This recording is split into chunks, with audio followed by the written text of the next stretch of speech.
Hello, hello, Network for the Kingdom. So I know we're a little early today. My week is a little bit crazy. We have actually been in a hotel this week because of some renovations that are happening in our apartment. So I wanted to share that with you just to let you know that today's going to look a little different. We also just got through a major snowstorm over here where we are with 14 plus inches of snow. So that's been fun. So a lot of things going on, but nevertheless, we are going to jump into our biblical basics for beginners in business today.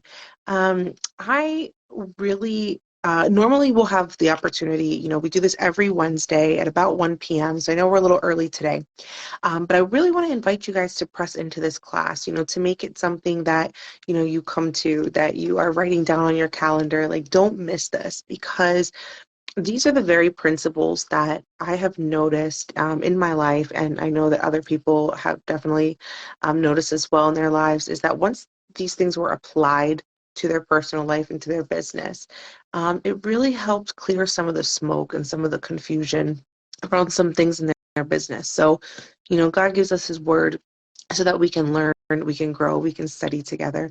But in doing that, we really begin to um, go into deeper levels and break free from some of the things that have kept us back. I think it's really important to remember that if we want our businesses to succeed and to go to the level that we believe that they're called to go. So these are things that I want you to consider to apply not just to your business, but to your personal life as well. And so the month of January, we focused on stewardship. And the month of February, we talked about authority. And if you missed any of those, we do have the replays available as well as the PowerPoints that I use. They are available in our 747 Club. So our 747 Club is a really nice group where, we come together, we do monthly group coaching. We also have access to all the replays of pretty much everything we do here in the network. So that's a pretty nice feature. It's something exclusive that you get so that you're continuously being plugged in, growing, and having the opportunity to have access to fresh content. So I wanted to just share that with you. You also get those downloads every time we do these events. So um, anyway, let's keep going. So today we're actually talking about honor. Honor is so, so important for your life and for your business. Oh, and just another thing, the reason why I don't have my PowerPoint here today, but those of you in the 747 Club, you will be able to download it, is because of the device not being home. So I'm live streaming this from my phone today. So I'm sorry I won't be able to share this screen with you, but the content is all still there. So just put your headphones in while you're cleaning or doing whatever and just listen along. So when we talk about honor, honor is connected with the to regard with great respect. So there's two pieces to honor. You have respect and you have value. And we're going to get into that in a bit. And I thought that for the month of March, honor was a really nice thing to plug into because it really is connected with authority in a lot of ways. So if you missed the one on authority, you have to rewatch that one because it's really going to connect with these concepts of what is power, what is control, like what are these things, and how should we as, kingdom people and those who are, launching our businesses, how should we connect with those concepts in a biblical way so that God can truly bless us. And so honor has to do with regarding with great respect. So respect is a big feature of honor. And it also has to do with fulfilling your obligation to keep an agreement. So somebody might say, hey, like, I'm going to honor the contract, right? It's showing respect to the value of it as well, right? So there's respect and there's value connected. And it usually, in terms of like a person, this is usually connected to the belief that that person is important. Okay. So we have to understand that is very much connected to the belief that the person is important. If you are seeing this live, just please make sure you send me a message because sometimes Facebook does not like to tell me what's actually going on. And so if you are here with me live, just say hello, give me a thumbs up, wave at me, something like that. Okay. And if you're watching on the replay, hashtag team replay. So when we think about honor, honor is something that is both given and it's received. And even me just saying the word honor, you might have some things already, in your mind that you're thinking about, like what is honor? Um, we know that it has to do with respect and value, but where have I heard this before? What is the context with which I've heard of honor? So for some people, they might say the honorable judge, right? That's somebody who in society we've deemed as a judge is a respectable position, respectable, right? And of high value. And so when we think of that, we're like, okay, this person, I can honor this person. Okay. But we want to look to see what are the biblical examples of honor. And so Romans 13:7 is typically the place that people will go when regards to thinking about things of honor, talking about issues of authority. Romans 13 is typically the go-to. But there's a piece of Romans 13:7, and it says, give honor to whom honor is due. Well, then the next question is, well, who is it due, right? To whom? To whom is honor due then? And so there's three key areas that we can look at when we think about to whom honor is due. And the first is those in authority, right? We talked about authority. We talked about that it's not something that should be abused. We need to renew our minds about what authority looks like, right? And a lot of that has to do with our own personal healing process, the process that we go through to relearn, to learn according to what God wants us to do. And so for those in authority, you have God, first and foremost. 1 Samuel 2:30 tells us about how we must honor God. And there's different ways to honor God, right? It's with our increase, with our time. So there's different ways, and we're going to talk about that at the end of today. Just looking at how can we truly honor? How can we truly do those things? And now when it comes to God, right, someone in authority, the ultimate authority, which is God. The next is leadership. So 1 Timothy 5:17-18 talks about how we need to give honor to those who are leading, those who are teaching the word, laboring in it, right? And you can also apply this to your business, right? So how is leadership being treated? Is there honor? Is there a culture of honor? Are people, being disrespected in the business? So that's something important to think about, especially as leaders. For those of you who are watching, I believe that, a lot of the time when we open a business, we're already in some form of leadership, right? We need to know how to lead others in our business. And so that's someone with whom with whom honor is due, because it's a position of leadership, person of authority. Okay. And last month we talked about how there's different types of authority, right? You have implied authority, there's different forms. And we want to be able to lead from a place of not just implied authority, like just because you have a position, there's supposed to be a level of honor that is attained to that. However, most of the time, right, people do that with a hesitation, there's like a gritting of the teeth just to do that. And so we don't want that, right? We want to be in that position of leadership where people support us. They see those things. They're like, yes, you know what? This is somebody I want to follow, right? That's going to help instead of having some of that resistance. Okay, but that's that second set. Who else is an authority that biblically it says that we should honor, and it says our parents, okay? And what's interesting about Deuteronomy 5:6 is it talks about length of life as being connected with the honor of parents. And I know this question comes up a lot, and it's really not the focus of this class, but something to have in the back of your mind that I'm going to address soon, which people struggle with, which is like, how do you honor your parents when they might be dishonoring, or maybe they don't know who God is, right? But there is a promise that's connected with it. And so I'm going to address that in a little bit, so just hold on to that. Institutions, okay, give honor. There's honor that is given to those who are to certain institutions. So firstly, marriage, right? Marriage as an institution, Hebrews 13:4. So if you're seeing that there's dishonor going on in your marriage, right, between husband and wife, or dishonor going on with your children, a lot of it starts with the connection in the home of the parents. So that's a huge responsibility, right? And I think some of that kind of connects back to parents being the Bible is saying to give honor to. Okay, so this is again according to Romans 13:7, what the Bible says whom honor should be given to. And so, and especially in marriage, one of the things that my husband and I took as very important is that we recognize that if our marriage as our first ministry is being disrespected, if we're disrespecting one another, we're not honoring one another, it's going to be very difficult to be effective in our business and ministry and in these other places. So I always say that like one of the best places for you to really plug into, to really start, is right there in your home. If you feel you've been called to higher levels and positions of authority, as the world sees them, then you have to start with your most intimate ones, which really is your family. It's your marriage. It's the people that are closest to you. And again, this is not Daniela from Network for the Kingdom saying that. That is something that God has placed in front of us. And so that next institution is government. Okay, so Hebrews 13:7 talks about giving honor to government officials. I know that the culture that we live in is very counter to that. We're like, Americans, we want our rights, we want them now.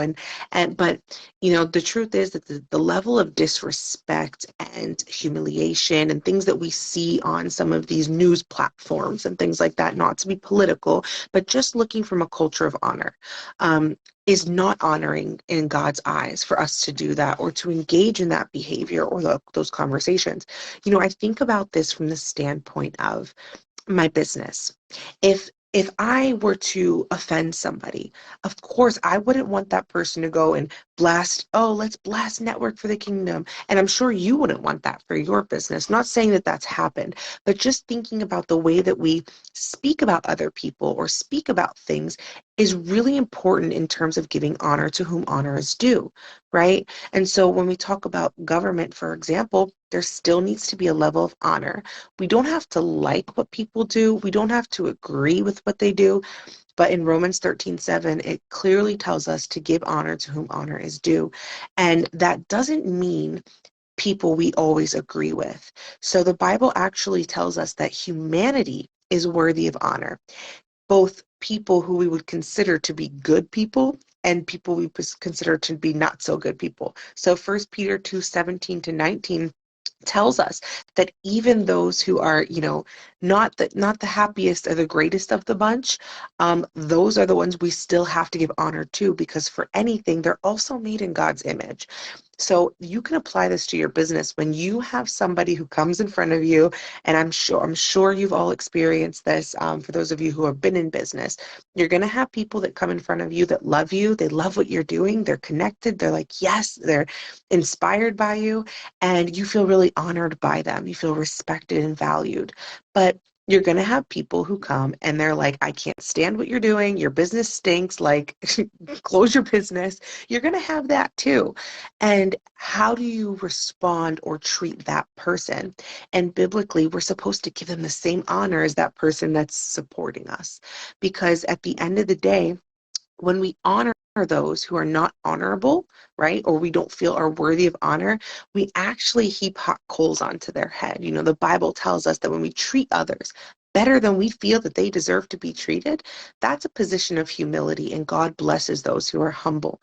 So I want you to keep that in your mind when applying these things to your business. In the world system, okay, we have preference based on honor. Okay, so who do we respect? Who do we value? When you go to, let's say, a conference, or you might even see this when you go to a church. When you go to a church, a lot of times there's a little section, and in that little side section, you have the leaders of the church, the pastor, or whoever is in leadership, and they oftentimes are either like on the stage or they might be to the side there, and that's because actually in we think about the world system, we're giving honor based on preference, right? Based on position, based on title. And surprisingly, that is part of the world system, because in the Bible, it actually tells us that we are not to give, we are to give honor to everyone. Really, we need to honor and respect everyone around us. So if you think about your business, the way that's structured, um, if you were to have a meeting, right, you're going to give the CEO or the leadership of that meeting, you're going to give them the most comfy chairs to sit in. You're going to be like, hey, would you like some water? Hey, would you, right? But then you think about going down the line as we have traditionally, right? You have the general managers, maybe you have managers, and then the workers, right? The foot soldiers, the people that are considered according to the world system that would be technically in the world at the bottom is how they're looked at, unfortunately. But when you think about that, are they treated with the same preference or honor as you would the CEO, right? And when we go through the world system, oftentimes that's not the case. Oftentimes the people that are just your general workers are looked at as almost um, like I don't like to use this word, but it's true, but almost like cattle. Some cultures actually refer to the general population or populace as being the equivalent of cattle. That is not biblical. That is completely not what God wants us to do. That is not honorable. Actually, God's system, like we talked about a system of service in the one on authority, it's upside down. It's, we are, hey, just the general population, it doesn't matter who you are. We are all on the same playing field, right? We are all to be treated with the same honor and same respect. And so 1 Corinthians 12:23 actually tells us to bestow greater honor to those who we think are less honorable. So those in the body who we don't consider as much or as anything, right? Those are the ones that the Bible says are actually we are to give greater honor to. And so that's something that makes us different than the rest of the world. That's kingdom, right? Whereas the rest of the world doesn't think that way. They don't serve that in that way. Right. So we have to ask ourselves, and this is something, I ask myself on a daily basis, and it's just part of human nature.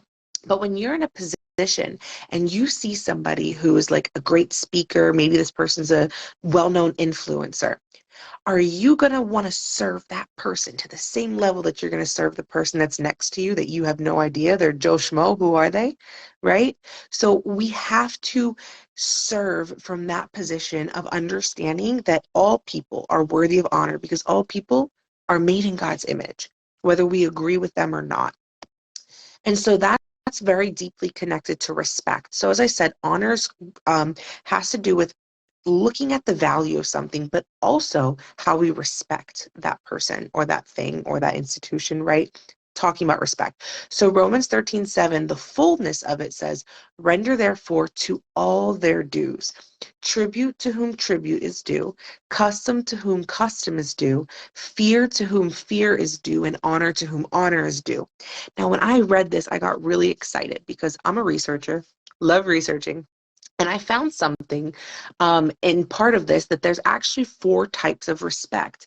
And what I love is when I find a biblical principle for something as simple as Romans 13:7, or it feels like it's simple, right? As simple as Romans 13:7, that somebody, who's not even a believer, somebody who's not even, considered Christian, right? That person has taken kingdom values and they've applied it and they put it in a way that kind of makes it's a little bit longer.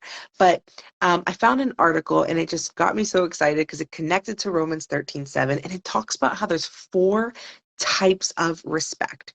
Now, when I read Romans 13:7, it says tribute, custom, fear, and honor. So there's 4 things going on there, all within the same realm of being respectable or bestowing honor. And so, what are those 4 types? You have tolerance, admiration, deference, and acknowledgement. Now, out of those 4, going back to Romans 13:7, we have tribute, custom, fear, and then honor. So let's look at those 4 types of respect as they are given when it comes to honor. And the first is tolerance. Okay. Respect is shown through tolerance. When you say, okay, you know what, well, I'll put up with it. I don't like it. I don't care for it. It's not really something that that I feel like I want to join that but I'm going to respect them right? Maybe because of who they are, maybe because of what they do, maybe because, hey, the Bible says I'm supposed to respect this person because they're a human made in God's image, whether I like them or not. And so this is actually, tolerance is actually a way of forbearance from actions against that person. So you may have the authority or the power, right, to fire an employee. No explanation, let's just say. No, I don't have to give you an explanation and just fire them.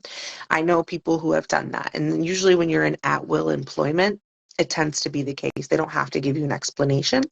But the truth is that by not doing that, it's kind of disrespecting that worker because they also have mouths to feed, right? This is maybe their livelihood. So for those of you who are going to be in positions of leadership that are going to have a team under you, give them an explanation or give them an opportunity to grow, right? Like, so we have to check ourselves with that. But when we might not like something, maybe somebody comes late sometimes, maybe, whatever, but you didn't take the proper action against that in a way of like correcting the behavior or striving with them, and you went and just fired them. Just an example. That is not forbearing from actions against a person. That's actually just kind of like going head first into it. But when we take the opportunity to restrain ourselves from reacting, that's actually showing respect to that person through tolerance, okay? And this is the most difficult one, especially if you are dealing with a leader who might be really authoritative and you don't understand, why they're making certain decisions or what, how they think. We can still tolerate them, right? And show them a level of respect through that. So I thought that was interesting because that's the first one. The second type of way to honor someone through respect is admiration. This is the easiest kind. You don't have to work hard for this. This is when you can express or, you feel some form of esteem towards that person. You might want to encourage their traits, their states, their behaviors. You like this person. This person's easy to like, to follow, to honor. You don't have to, it's not difficult for you to give honor to that person. The one that you tolerate, however, might be a little bit more difficult because that takes restraint and that takes self-control.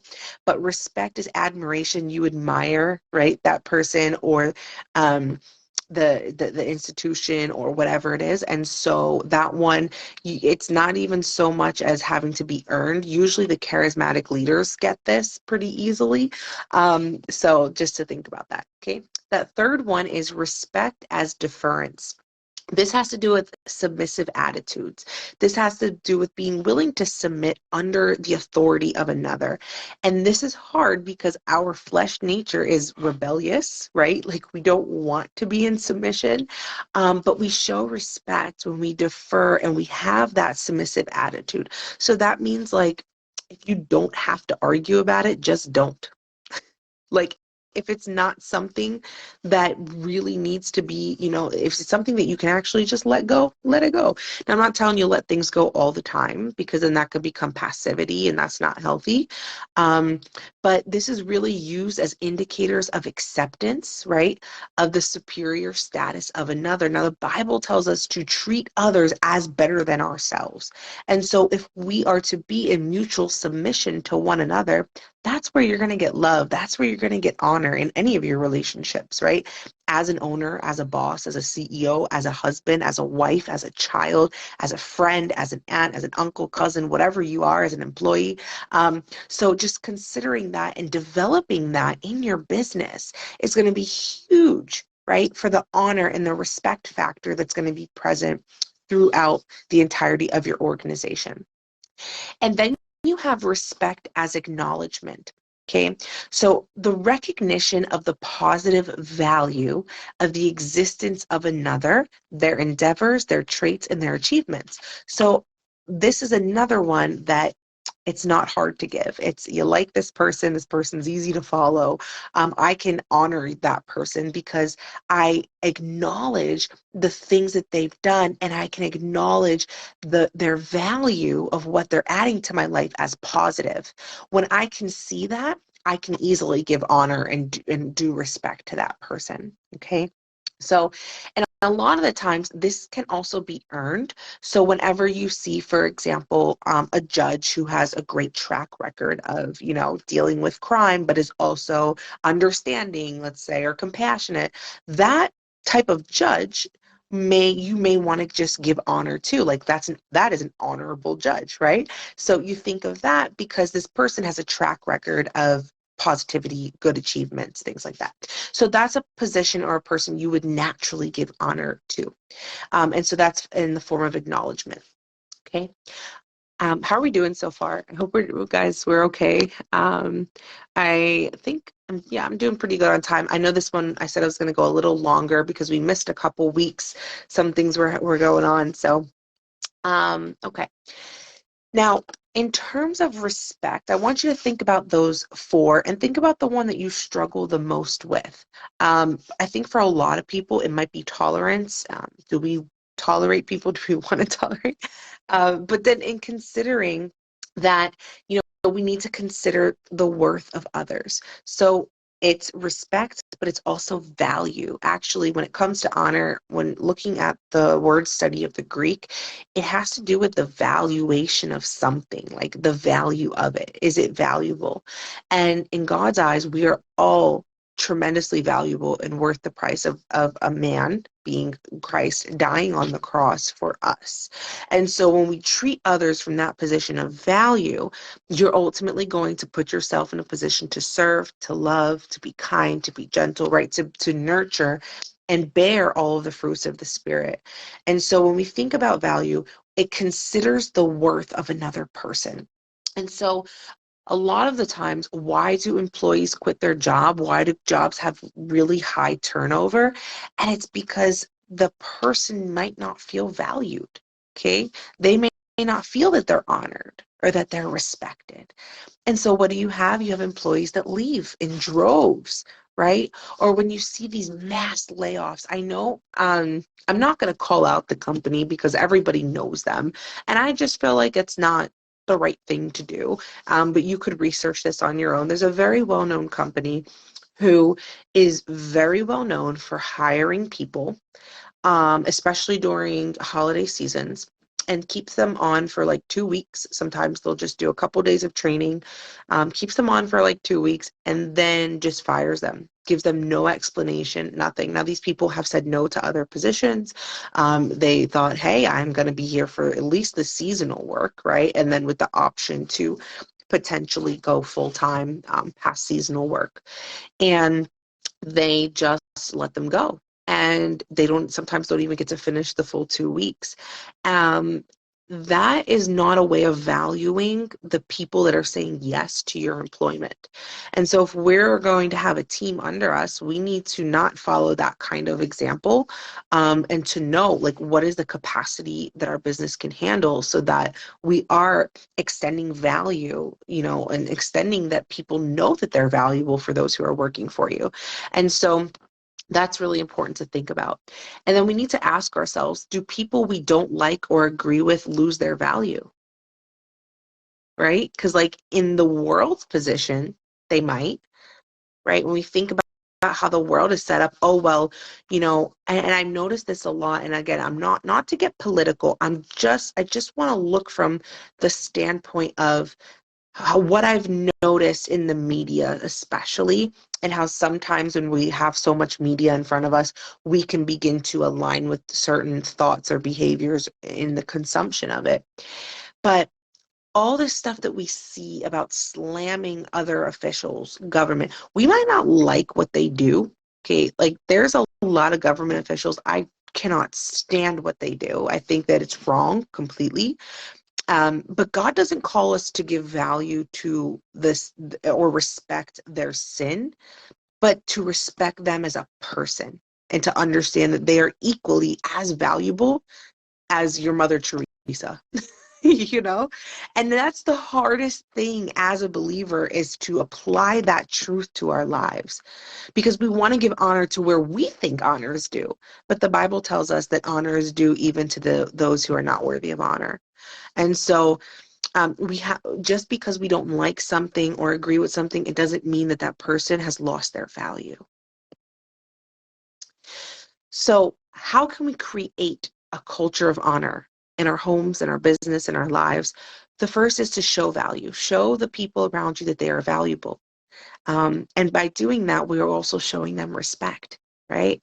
So does everything need to be said? Does it need to be said in that moment? Does it need to be said in that way, right? So we need to consider those things, and those values that we have should be agreed upon. When you have a company that has an agreed upon set of values, right, that applies from the CEO down to the foot soldiers, is what I call them, right? No matter where you are in that, when they feel valued, when they feel seen, they feel heard, they feel respected, they feel honored, you're going to boost your productivity like never before. Because people will then have the motivation. They'll have the loyalty. You'll have people who care to show up to work, that care to show up on time, that care to be connected with you, right? And that's ultimately how these organizations really should be run. And so how can we do this? How can we create a culture of honor? With our actions. Okay, the things that we do helps develop that culture of honor. With our words, right? The things that we're saying about ourselves, about others, right? Those different areas that we talked about, right? Humanity, institutions, and authority figures. About time, okay? Time, creating a culture of honor through our time. Are we respecting the time of others, right? Are we giving time to where it's supposed to be? We just did in January, we did a time management class. Guys, if you missed it, message us. We have replays. Like, I definitely say go there, right? How do we create a culture of honor with our time? Service. Okay, are we serving others? How are we serving them? How are we honoring them when we serve them? And planning, taking the time to really plan, to get down to understanding, like, okay, I want to incorporate this in my business, in my frameworks, in my connections, right? Through my words, my actions, my time, and my service. And so there's the curse of dishonor, but then honor brings blessing.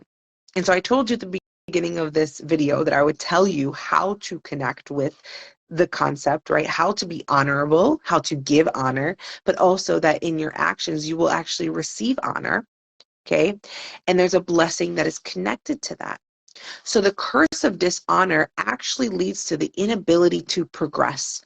If you have been dishonorable in your words, thoughts, deeds, actions, right, in how you value or how you've treated others, God is not going to put you in that position. I think one of the number one things, and I'm sorry if people who are listening to this right now are like, Daniela, don't tell me that because I'm guilty of it.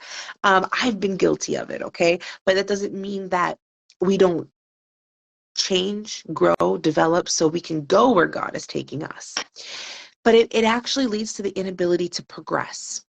If you are constantly putting down leaders, if you are constantly speaking badly, right, against people in church leadership, people in business, right, but you feel that you've been called to some form of ministry or you've been called to lead in some capacity, you are never going to achieve. God is never going to allow you to progress to that position until you've learned to honor those who are already there.